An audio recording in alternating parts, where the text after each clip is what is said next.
Une grossesse, ça signifie le basculement dans une autre vie pour une femme. Et c'est en ça que pour moi, on ne peut pas lui imposer, parce que ça va impacter le restant de sa vie si elle décide de garder une grossesse.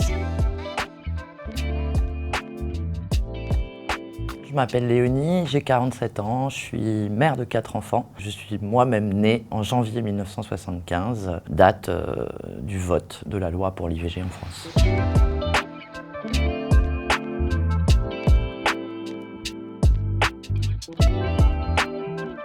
Un an après la naissance de Nino, le dernier, j'ai découvert, alors que j'étais encore sous contraceptif, puisqu'avec un stérilet, que j'étais à nouveau enceinte. Et là, non, là, c'était pas possible. Donc là, j'ai décidé de pratiquer un avortement, et c'était clair, net, que la décision me revenait et que ça serait celle-là.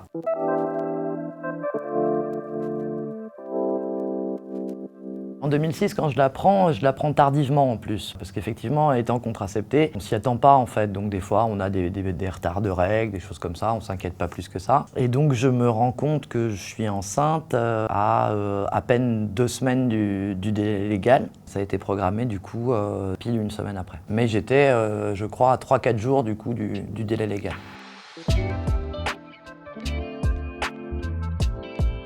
Oui, elles se sentent coupables parce qu'on leur a mis dans la tête qu'en fait, elles faisaient un acte quasi... c'est rentré dans la loi, c'est légal, mais c'est toujours complètement tabou. Moi, par exemple, quand j'ai été reçue au premier entretien, on m'a demandé tout de suite ce qui s'était passé. J'ai trouvé ça curieux comme question. Et donc j'ai répondu à la dame pour mettre tout de suite les pieds dans le plat et partir d'un truc plus sain. Je lui ai dit, je me suis fait sauter comme tout le monde. Ça m'a justement libérée de cette culpabilité que je sentais qu'on me demandait de porter, en fait.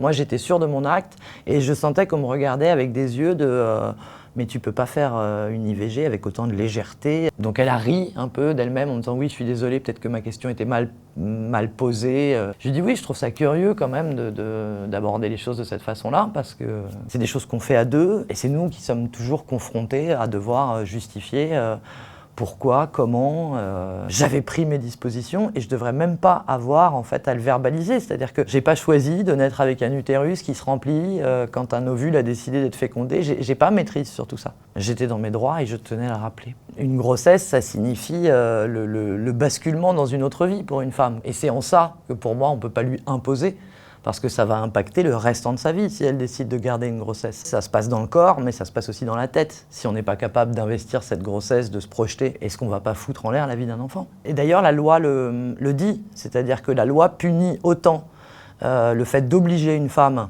à garder une grossesse que interdit de la pousser à l'interrompre. C'est ça qu'il faut rappeler aux femmes. Elles sont souveraines sur leurs décisions. Ce qui se passe dans leur corps, ça leur appartient.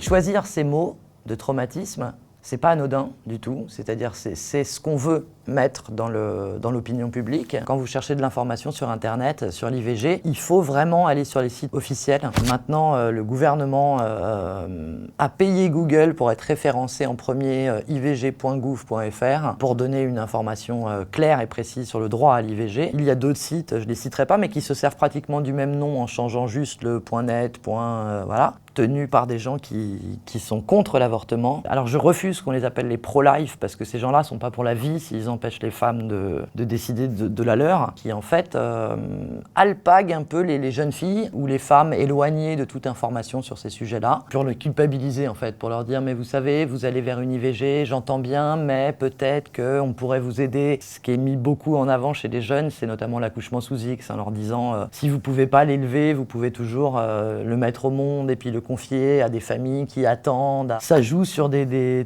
affects de jeunes filles en construction que je trouve particulièrement dangereux. Il faut savoir qu'on n'est pas égaux même dans notre sexualité en fait. Quand l'homme peut se permettre d'avoir une sexualité légère, libre, la femme est constamment renvoyée au risque que c'est pour elle un rapport sexuel. Parce que c'est dans son corps que tout ça va se passer quelque part. Je pourrais pas dire qu'à chaque fois que je fais l'amour, je me dis oh là là, danger, demain je peux être enceinte. Mais c'est là, c'est en nous, on le sait.